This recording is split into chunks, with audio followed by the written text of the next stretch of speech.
Just zingine, I look at my dog and I just ask myself, when ni mbwa kweli? I ask myself if they're really dogs, because sometimes I've come across a dog that is hyper intuitive,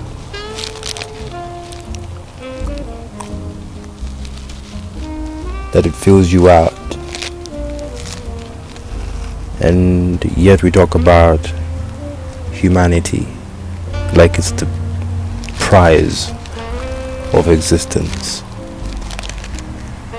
And I beg to differ, because I was listening to a podcast earlier on today, and it was talking about how humanity is defined by one common narrative, which is empathy. But then I look at everything around us, it gives us that. A lot of things around us give us that. And I'm looking at my dog. Sometimes I can probably be in the middle of an interaction and we will have the same reactions, physically, emotionally. What does that say? And then we will be able even to cue according to how we've trained each other to communicate and to understand each other. And maybe sometimes I even just find myself thinking that I am limiting the vocabulary of these dogs. What if they're more expansive than what I'm trying to connect to with it, because of my limited means of connection? Yeah. And that's when you start thinking about certain elements of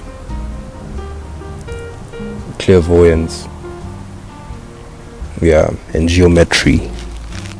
What is that called, where you can hold an object and it immediately understand what the object is going through in its entirety and in that moment. We lose a grip of that a lot, and coming into contact with such animals, especially, my case, my dogs, and even my chicken, anything that I've interacted and anyone I've interacted with, it's very hard to get a good contrast or understanding the more the animal is closer to you in terms of the species. But you see a dog, in as much as it's close, it's a bit distant from you as a human being. But at the same time, it possesses the essence of humanity, as we call it, or humanness.